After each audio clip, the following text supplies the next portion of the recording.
A couple of weeks ago, Joy and I got the chance of a lifetime to take a vacation of a lifetime.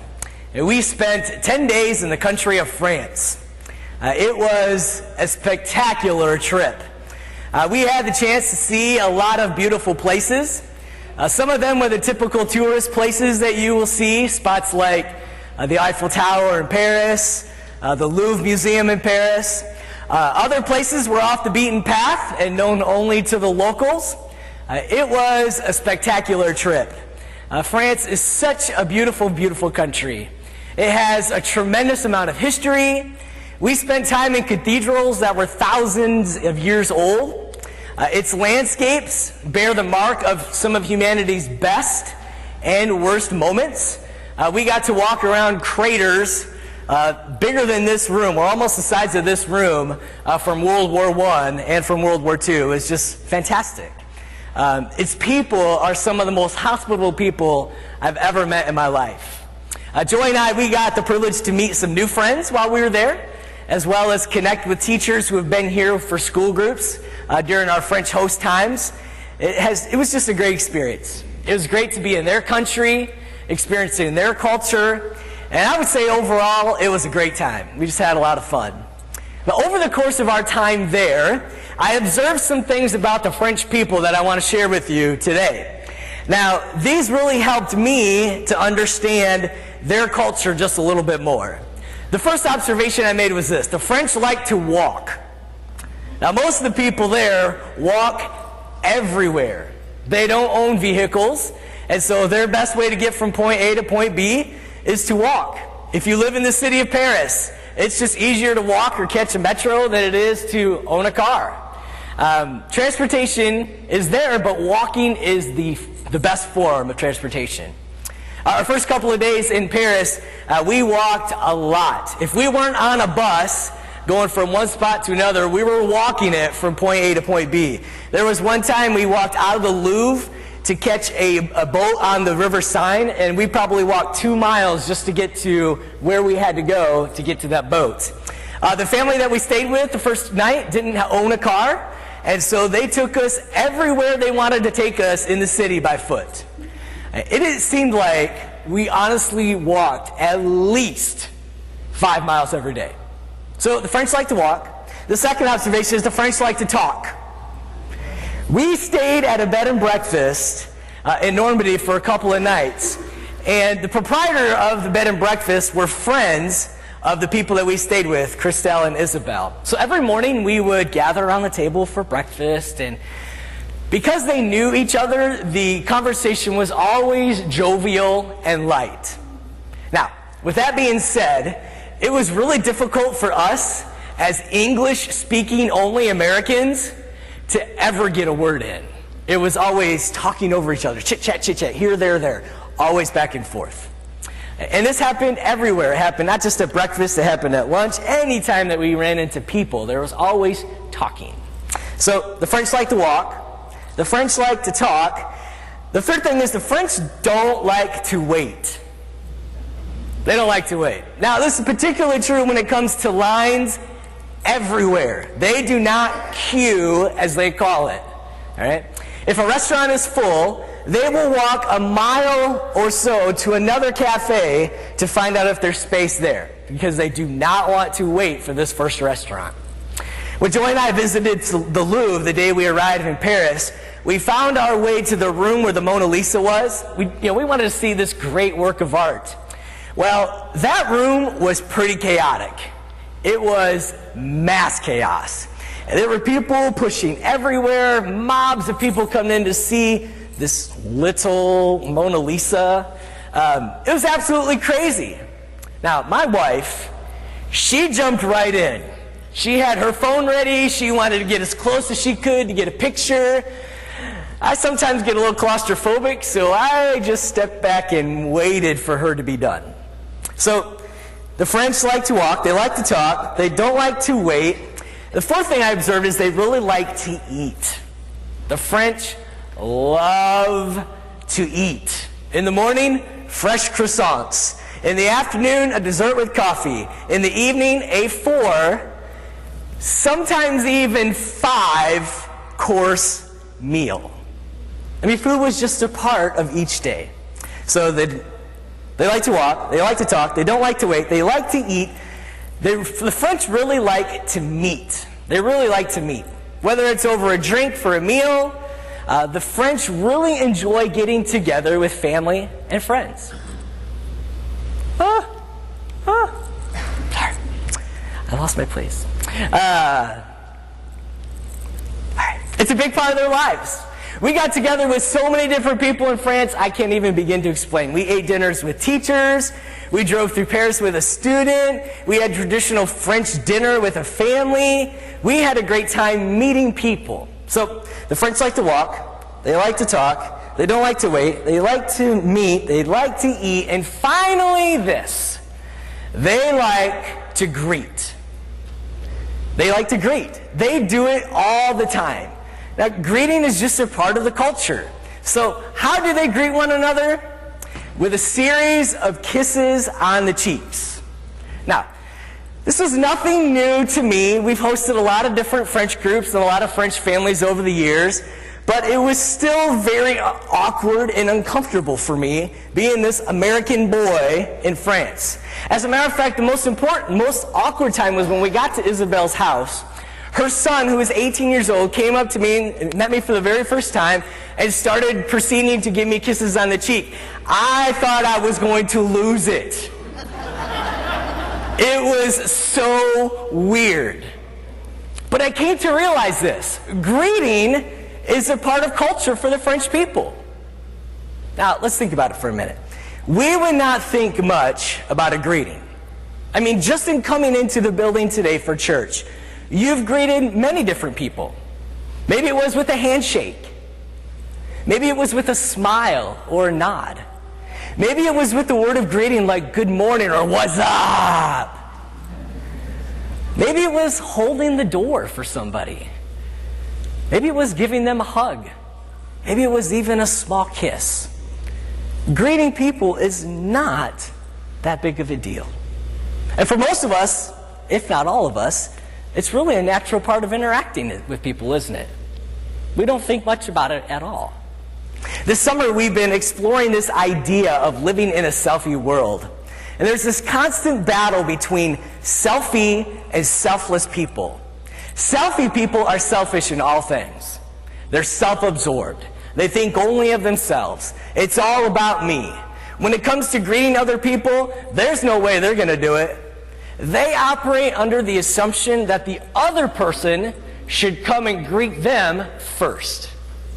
They do their best to avoid people altogether. Now, on the other hand, selfless people think of others. They're more concerned about other people. When it comes to greeting others, they go out of their way to shake a hand or give attention to somebody else.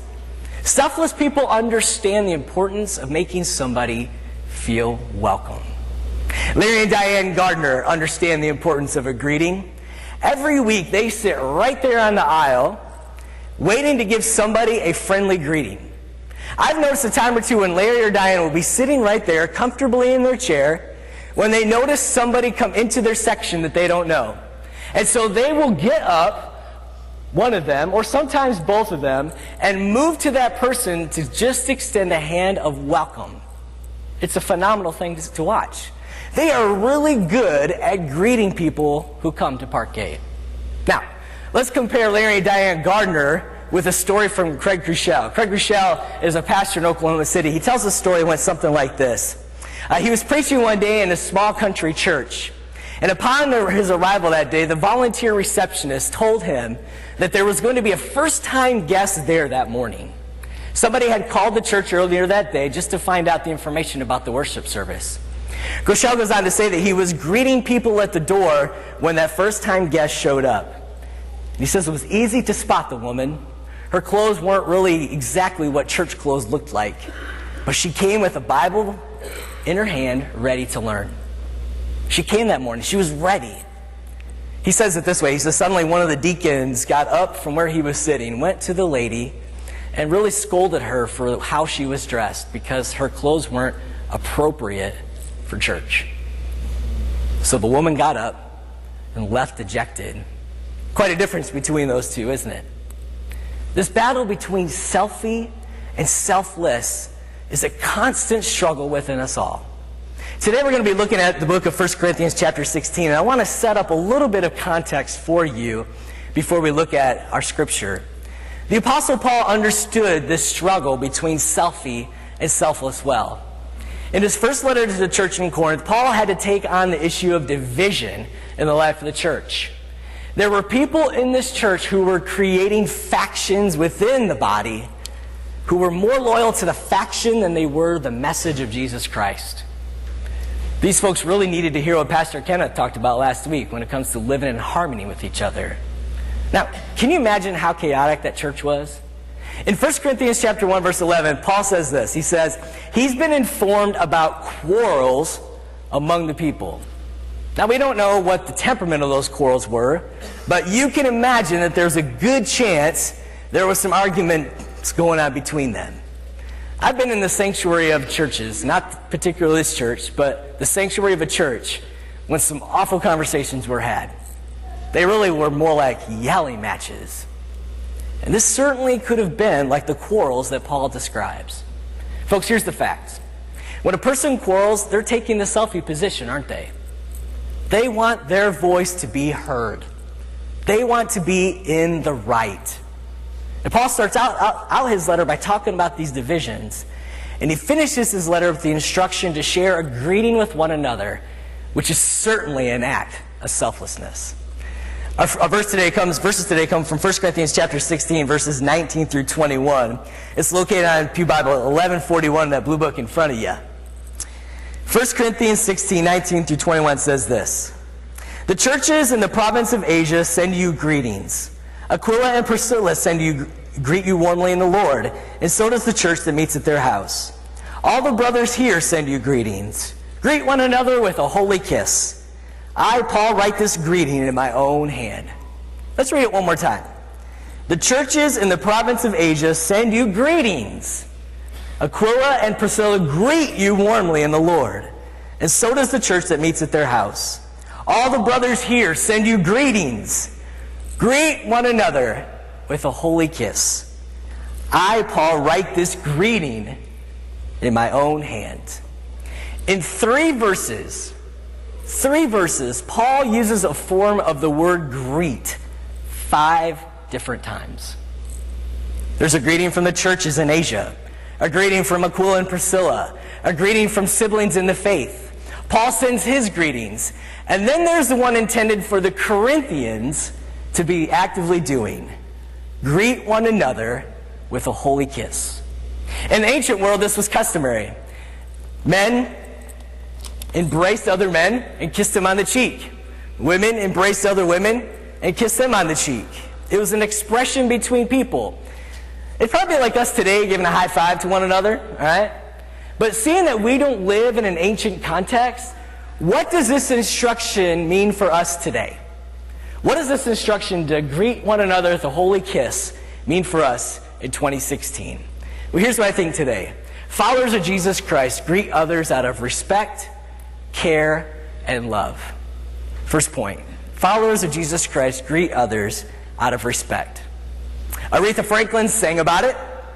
Military leaders demand it out of their subordinates. Most people practice it. But what is it? The best way to define respect is this: honoring the worth or dignity of a person. Let me say that one more time. Honoring the worth or dignity of a person. It means that we recognize the basic human dignity of others, even if we don't agree with all of their views.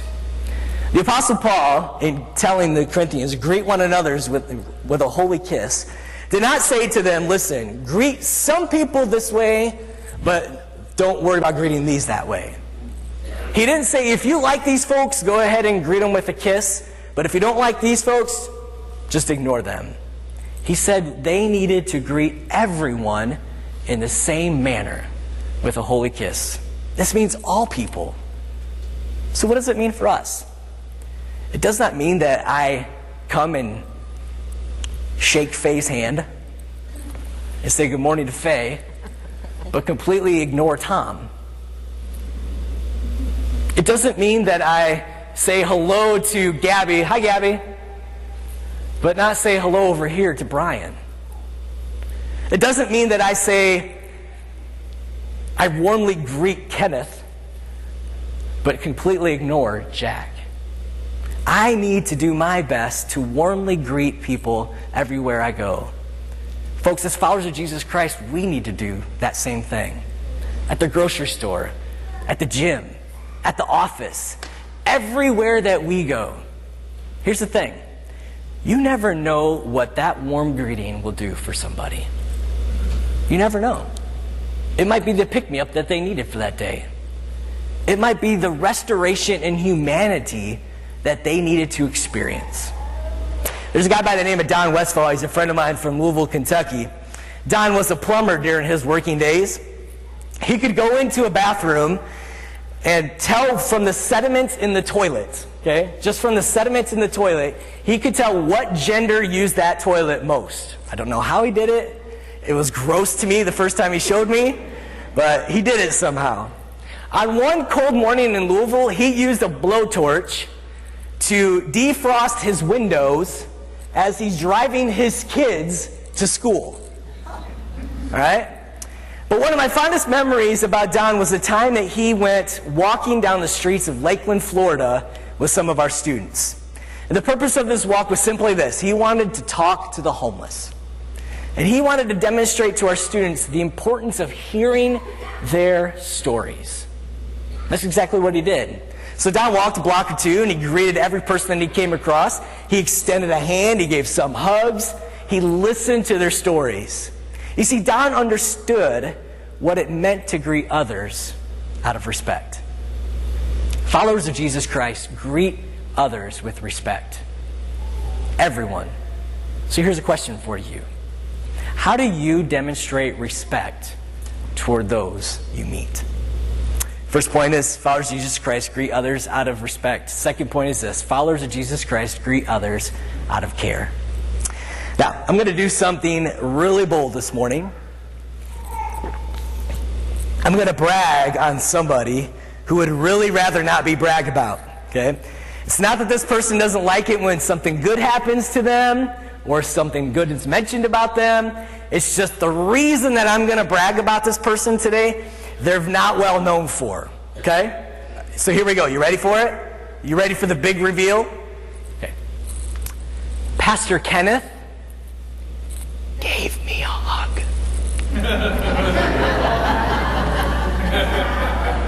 I know it's hard to believe. Pastor Kenneth gave me a hug, but I'm telling you, it is true. Pastor Kenneth is not somebody who likes physical contact, but it happened. It happened right here.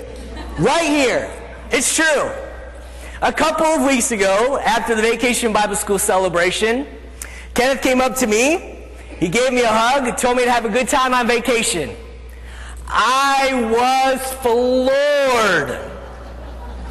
In more than 9 years of ministry together, I can count on one hand how many times Kenneth has done that.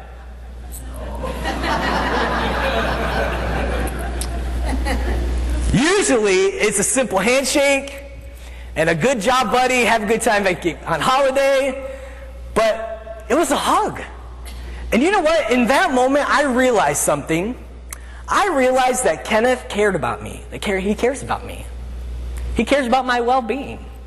He cares about my safety. He cares about my marriage and my family. He cares about me. Pastor Kenneth cares. Now, surveys have shown that there is something significant about human touch. It does something to us emotionally, psychologically, and even physically. The University of Miami has done some research that really has supported this idea. And some of their experiments, touch lessened the pain, improved pulmonary functions, and even increased growth in infants. The truth is, friends, we need touch. We need to experience that physical contact from people. Now, when we greet others with a kiss, a pat on the shoulder, a handshake, we are making a physical connection with that person. And it demonstrates care for them. It's really a way of saying, you know what? There is no barrier between us anymore. If I give you a hug, I'm welcoming you. I'm inviting you into my personal space. Paul says, greet one another with a holy kiss. In other words, to care for the needs of others around us. To let them know that we care by making a physical connection with them. So here's the question. How do people know that you care about them? Really? How do people know?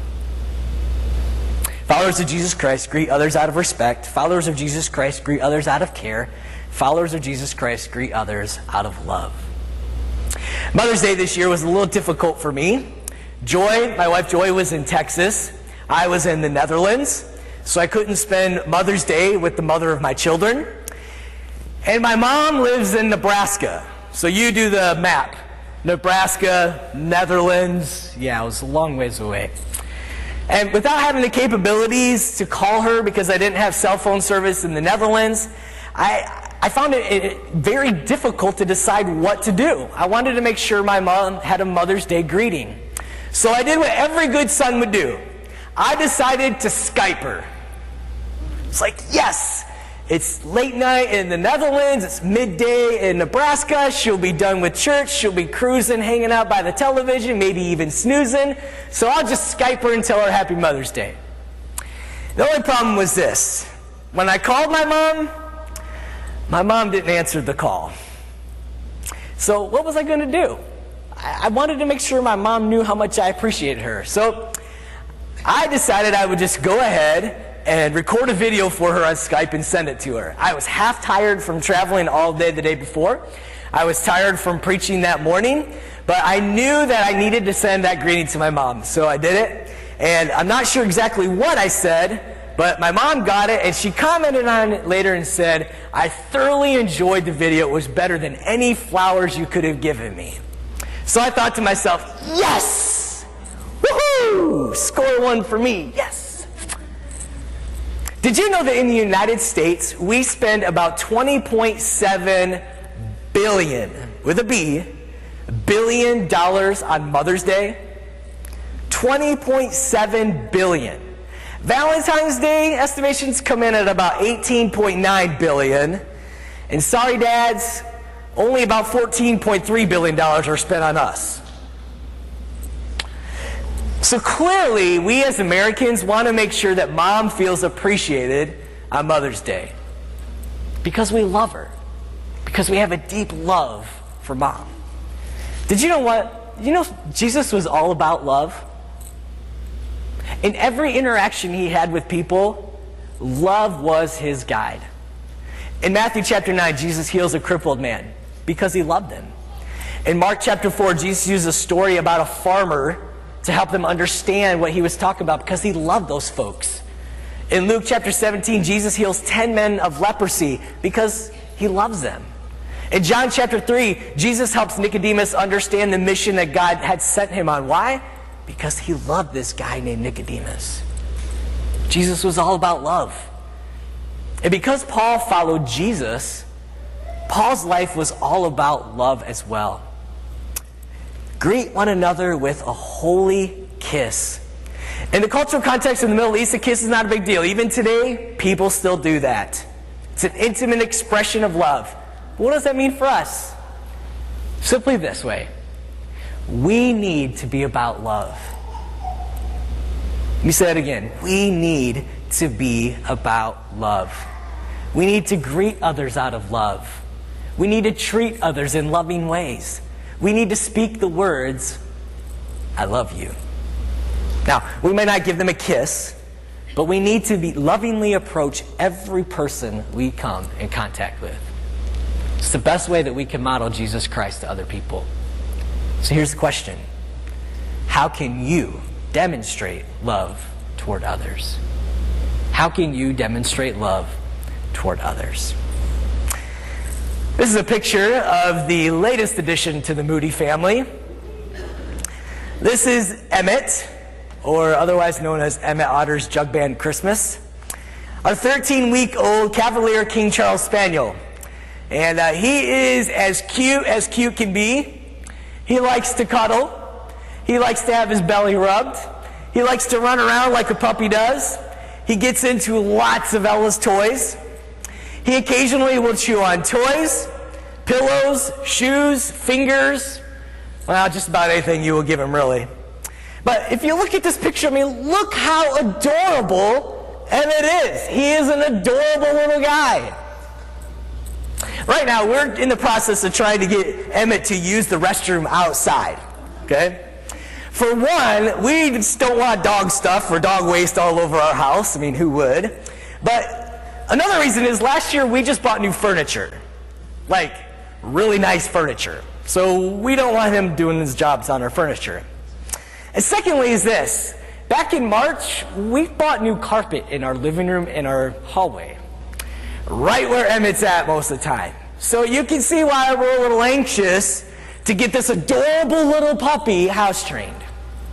So we're working with Emmett on this system that Ari introduced Joy to. You use a couple of bells on the door, and you teach the dog when they want to go outside to ring the bell, and you put them out. And, you know, sometimes it works pretty well, sometimes not. Because Emmett wants attention. He wants attention. When you let him out of his crate, he wants to spend time with you before he does anything else. So the other day, I got back from my morning run, and I let Emmett out of his crate. And I gave him some love, gave him some attention, took him outside, loved on him some more on the back porch, spent at least 10 minutes on the back porch with him. And he's just wandering from side to side and prancing from end to end and sniffing here and sniffing there. But guess what? No what? No pee. No pee. So finally, I had had enough. I had to get back inside. I had to get dressed, get ready for the day. So I took Emmett with me inside. And no more than 2 minutes later, Emmett is crouching down right by the door doing guess what? That's right, he's going pee on our new carpet. Now, Emmett, in the month and a half he's been with us, he's become a part of the family. We love him very much. I mean, how could you not love that cute, adorable little face? But do we ignore the mess? No. Did we kick him out of the family because he messed on our carpet? Absolutely not. We continue to help him to learn to be house trained. We continue to love him in the process. We extend grace to him. Folks, let me tell you something. There are going to be some messy people that come into this building. There are going to be some messy people who come into your life whose lives are just sinful as you can describe. People whose past and present are covered in a sinful mess. You know, we want those kind of people to come into this place. We don't want them to feel like they can't. We want them to come in. We want to extend grace to them and demonstrate Christ to them. There are people who are living lives out there that are so far from God. And when they come into this place, we want to greet them in a loving manner. As followers of Jesus Christ, when we greet people, we open the possibility that they will welcome Christ into their own lives. Let me say that again. As followers of Jesus Christ, when we greet people, we open the possibility that they will welcome Jesus Christ into their own lives. This morning, as we conclude our worship service, we're going to take some time to come to the table of communion. And you know, each of us was a mess at one point in time. Each of us lived a life that was a sinful mess. Some of us may still be in that place. But Jesus greeted us. Jesus welcomed us. Jesus loved on us. Jesus took our mess and made us new. It was our messy lives that caused Jesus his life. But his mission all along was to save you. It was to save me. And so this morning we get the opportunity to celebrate that life transformation.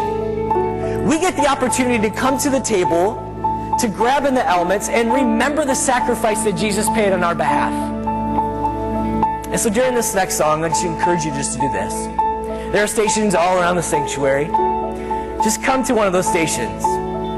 Grab the elements. Grab some cracker and some juice. Take them back to your seat. And I want you to think about two things. First of all, I want you to think about the messy life that you lived before Jesus came into it. I don't know all your stories, but I know my story. It was not pretty. And then I want you to think about this. Think about the gift of new life Jesus gave you when he greeted you into his family.